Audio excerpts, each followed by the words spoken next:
Hey, what's up? What's up? What's up, everybody? And you know what time it is? You're now locked back into the Little Miss Entertainment Show. What's up? How are all of you doing? I hope that everybody is doing amazing. I know that it is getting to the end of this pandemic and we don't want to be in the house anymore, but it's so important. Please abide by all of your state regulated rules. They're doing that to make sure that everybody is safe. And if you are feeling isolated, just know that you aren't. We are here for you. If anybody hasn't told you that you're beautiful, you're handsome, you're great, you're smart, you're intelligent, you're doing the damn thing, this is your weekly affirmation in your ear that you are doing amazing because it is hard to kind of stay shelter in place. But just please, please, please make sure you're abiding by your state mandated rules. So we have a really, really special show today. I met this person. I've used her products. She is a boss babe, an entrepreneur. She is just doing big things, putting on for her city. I want to welcome to the show the one, the only, the none other than Mika English. Say what's up to me. Say what's up, everybody, Mika. Hi, everybody. Yeah. So Mika is from my around my way, and we grew up Mhm, in the same area. mhm. And she is an entrepreneur and a stylist, and I really felt like it was important for her to share her story and tell about herself on the podcast because she has such an amazing story. So Mika, let's just jump in, kind of tell everybody like where you grew up and kind of how you grew up and what was your inspiration to kind of become a stylist. Well, I grew up in Pleasantville, New Jersey, right next to Atlantic City. I went to elementary school, Leeds Avenue School. I went to Pleasantville High School, Charter Tech High School. I always did hair. I Mm-hmm. can't really pinpoint what really inspired me, but I do remember, flipping through Hype Hair magazine, Black Hair magazine, and just wanting to be the stylist, the feature stylist in the books, and I wanted the celebrities in my chair. Absolutely. So for all you folks that might be like Gen Zers, Hype Hair magazine was like the ish. Like it was black hair, hype Mhm. hair that they were in your salon. Like it was like a whole experience when you went to the salon because the older women were in there chatting Right. and you could flip through the magazine. So, you know, hype hair and black hair was just like a pinnacle for black women and how you would see your styles. What was one of your favorite styles that you saw in Hype Hair magazine? Well, I remember purchasing my own Hype Hair magazines when I was in high school, and Foxy Brown was really hot at the time, Yep. and I just loved her whole look, and I loved her whole style. Like, she had a simple style, a part in the middle, long black tracks, and the inches was endless. Like she would have 24-inch, or Yep. just bone straight and just nice and flat, and it just looked natural on her skin. Like I just felt that that was like the ultimate hairstyle. It went with every outfit. You couldn't go wrong with it. You could wear a sweatsuit or you could wear an evening gown. So that was like my favorite style. Absolutely. And Foxy was one of them. She was putting on for the brown skin girls way before brown skin girl came out. Like she was She putting definitely did. on. She Hmm. was, and she was Yep. so beautiful. And like you said, that style Hmm. back in the day, it was easy for us to kind of switch out our styles. But when you wanted to be classic, it was that black rap, right? Like That's that was it. the style. That was the style back then. It was. Sit under that hot ass dryer and then you comb it out and it be all sleek and nice. Yep. That was the style. Absolutely. So there's a lot of young girls that always listen to the podcast. Shout out to everybody out there just trying to find their path and their dream. Mhm. Explain to the listeners, Mika, kind of like your journey and your path and what if somebody wants to become a stylist, what they need to acquire, what schooling they need to do to Mhm. become a successful stylist.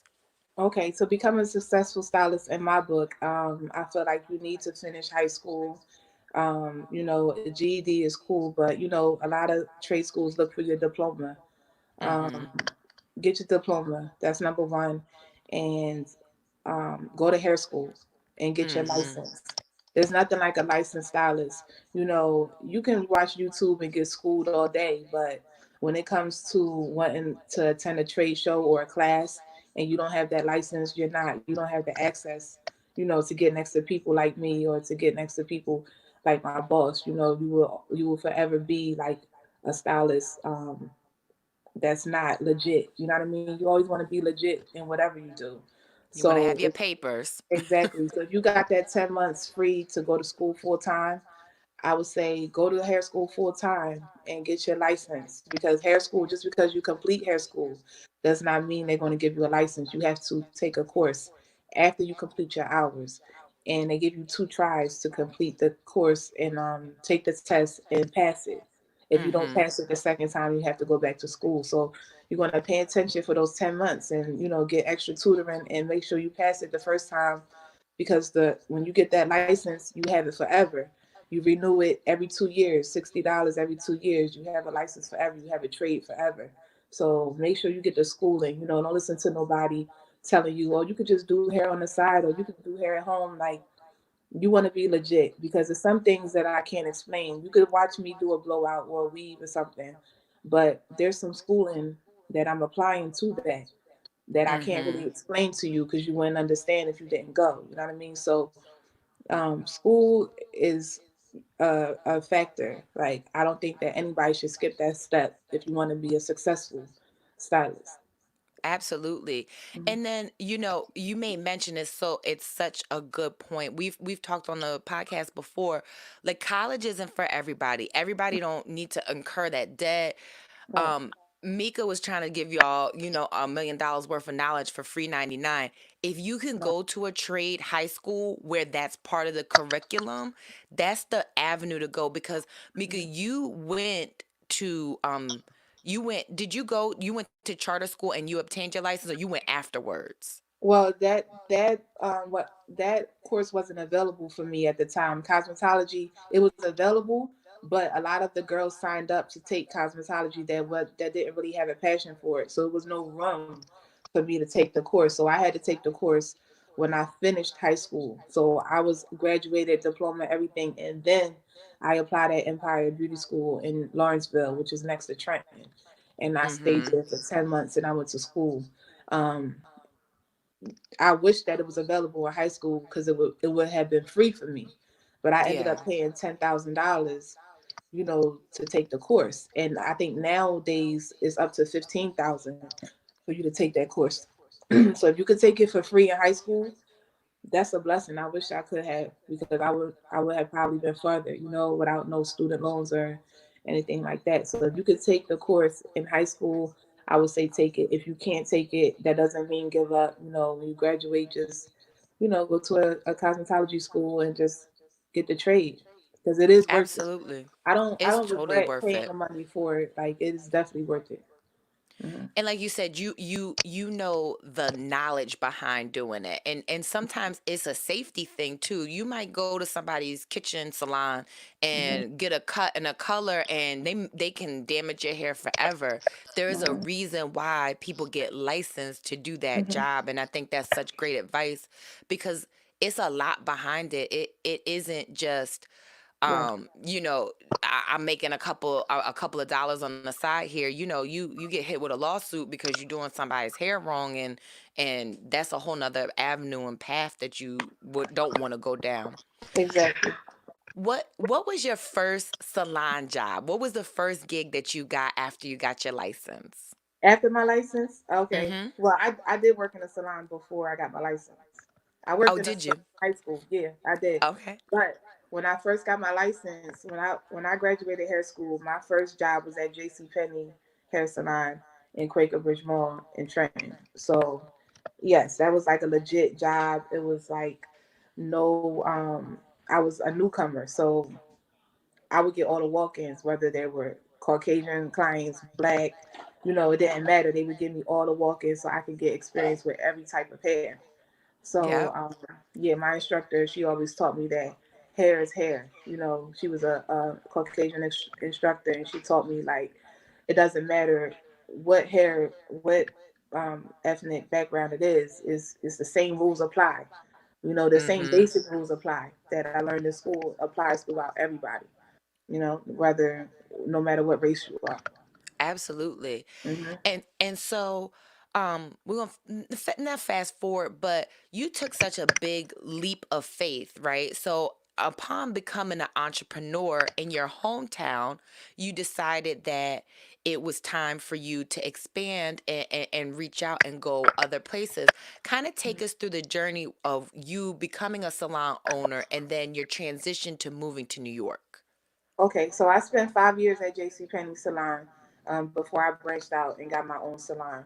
Um, I opened my own salon when I was 23 years old. I kept it for 4 years, but I didn't feel complete when I was working as a salon owner. I opened a salon in Northfield, right next to Pleasantville, and my dream was to be a celebrity stylist, but there's no celebrities in Pleasantville. Mm-hmm. So I ended up reading a book by Russell Simmons called "Do You." And by the time I got done reading the book, I knew I wanted to move to New York because in the book he teaches you to follow your dream and find a rabbi that you admire. And my rabbi at the time was Ursula Stevens, and I used to see her in Hype Hair magazine, Mm-hmm. Black Hair magazine, and I wanted to be amongst her, not only just be like her, I wanted to be next to her and amongst her. So I knew that she was from New York. YouTube was out at the time. Facebook and Instagram wasn't out.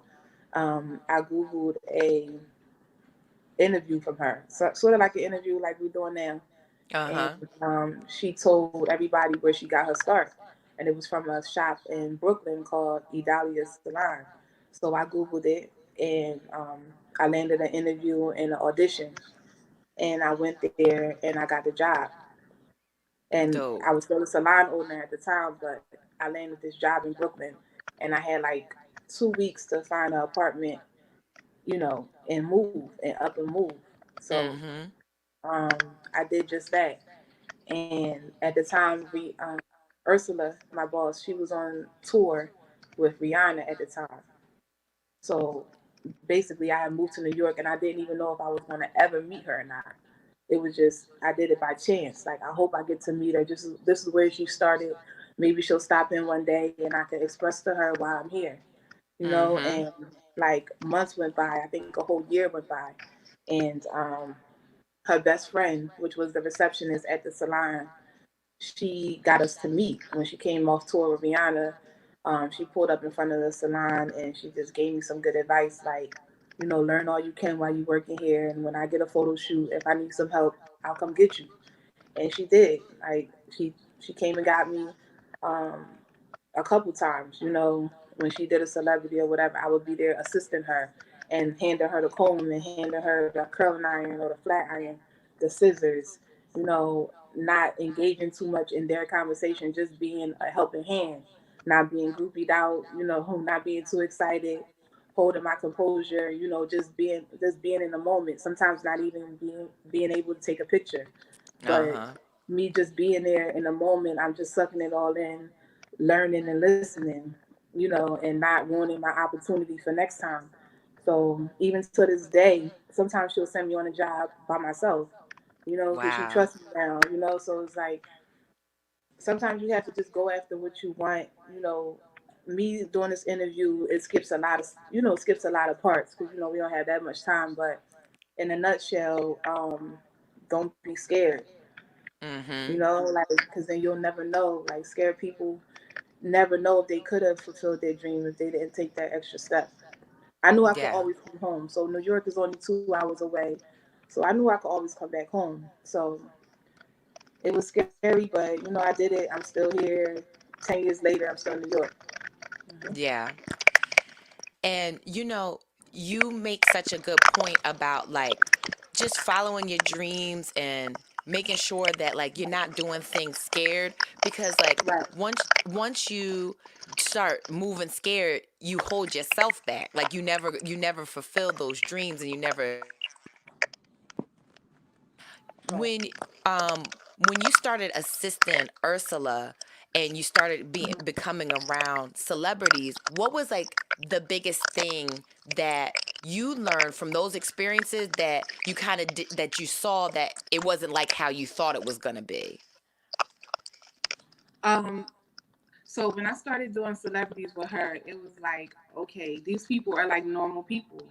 Mhm. You know, like it was like I thought I was going to be so like nervous and not knowing what to say or do, but it was like normal. You know what I mean? They're like normal people. They just had an opportunity to make it on a big screen, or they had a talent to make it on a big screen. So I feel like you are your company. I learned that. Like you are your company in a sense. Like I'm in this room with celebrities because I qualify to be here, and they don't look at me no different than I'm their help right now. Like they need me right now, and it Yep. was just like it was an experience. Like the first time, um, me being underneath Ursula, and she took me to do Sierra, and it was like Oh, big. wow. That's a big Yeah, name. yeah, it was like wow, like she's here, and we she needs our help right now, and I'm in work mode, also in like teenage groupie mode. Like hold up, this is Sierra, but when it comes down to it, you still got to do your job. You still got to like ground yourself and like, all right, I'm here to do my profession. You know what I mean? So Mhm.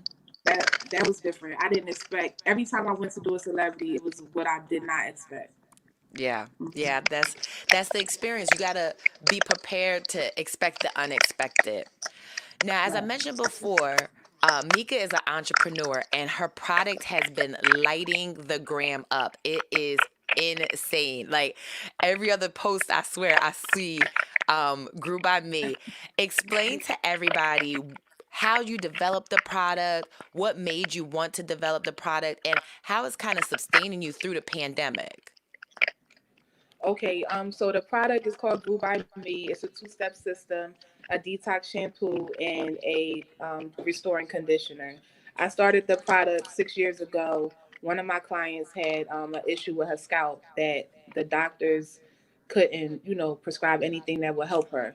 So I started to mix. It was a child actually. So her mom would bring her to me, and I would mix some ingredients in a bowl to like kill the bacteria on her scalp, and it started to make her hair grow rapidly. So her and her Wow. mother went on vacation, and her mom asked me to make a bottle of the conditioner, and she actually paid me for the bottle. So in the beginning it was only the conditioner by itself, and then listening to my clientele, I developed a shampoo to match it. So now I have both products, and it started by me just making 20 bottles of the product.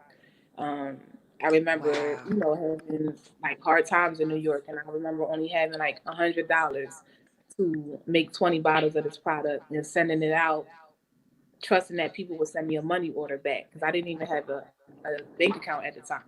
So I would send it Mhm. out in the mail and just, write down the names I would send it out to, and just hope that they will um, return, give me a money order. And they did. Everybody that I sent that out to return, the favor with the money order, I was able to open a bank account and start the business. So Wow. I started Grew with $108 on my bank card.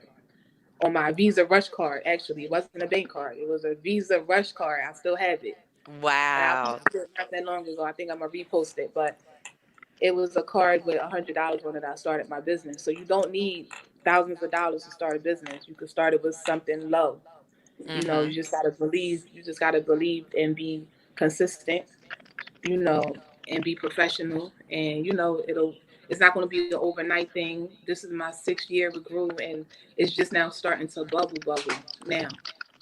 It is. And the one thing I want to point out that Mika just mentioned, you don't need much, but you need talent and quality. Her product is such a high quality product. That's why it's popping now. That's why everybody, because the proof is in the pudding. We have a mutual friend, my good friend Brittany had I think Mika, you refer to it as trauma, hair trauma. Yeah, trauma. She had Brittany has trauma. trauma. And it was from her having some box braids and a stylist taking the braids out and not caring for her hair, and she had beautiful hair and it damaged it, and Mika's products 100% revitalized Brittany's hair. And from that point on, Britt was like, You got to get down on this product. And I ordered it and I've been using it. I don't ever endorse anything that I wouldn't 100% put my name on the line for it. Y'all, you guys have to get Mika's shampoo and conditioner. It's life changing. It really is.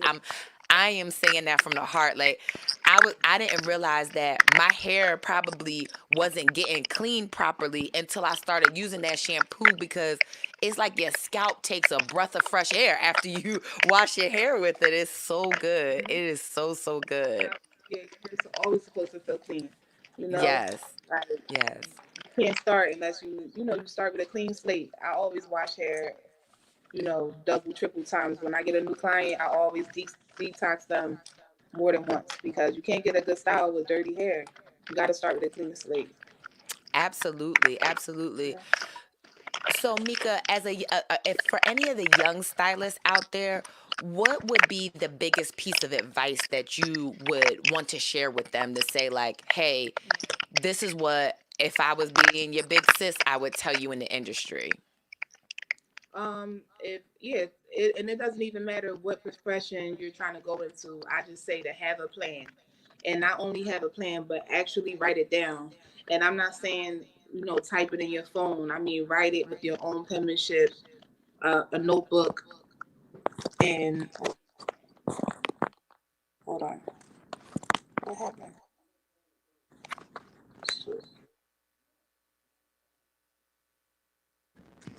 You can see me, Candace. Yeah, I can see you. You can pick it up from there. I know what happened.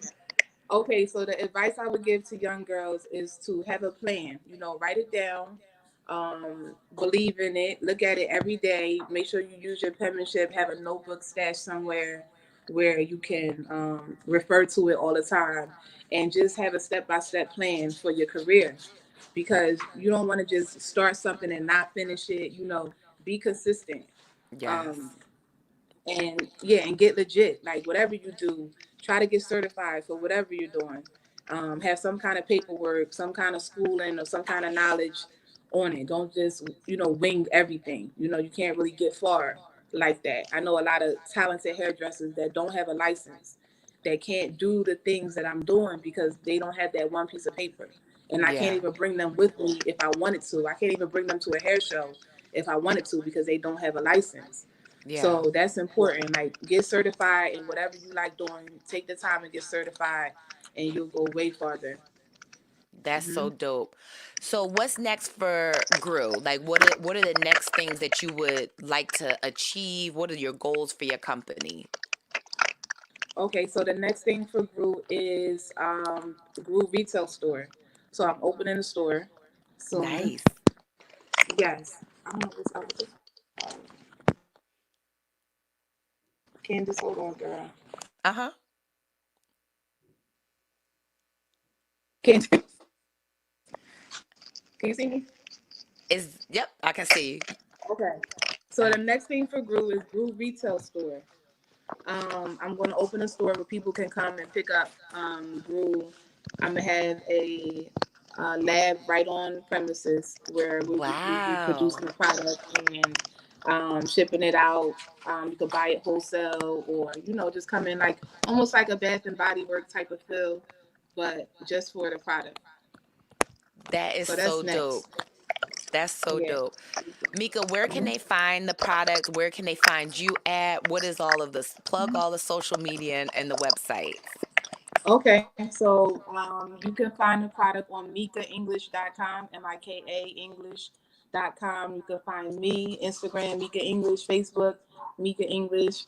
I have a page just for the groove at Groove by Me.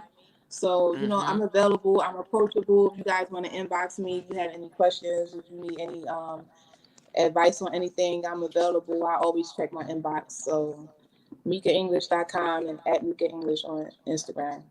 And it's scrolling on the bottom here. So if you guys want to find her, you can DM me too if you need to get in contact with Mika. Mika, thank you so much for doing this interview. I really appreciate it because it's women like you that keep us inspired, that the people that the towns that we grew up in, just all across the country, they need to see people like ourselves that just come from humble beginnings and are making a name for ourselves. And I really appreciate that about you. I really thank you for coming on the show. Thank you, Candace. I appreciate you too. I appreciate you having me. Yeah. Absolutely. And for all of you guys out there, make sure you follow Mika. It's at Mika English and it's grew by me on Instagram. It's scrolling on the bottom if you're viewing this. If you're listening, that's what the handles are. And as always, I love you guys for listening because 100% you didn't have to. Have a great week, guys. Peace. Bye, Candace. Thanks, Mika. Thank you.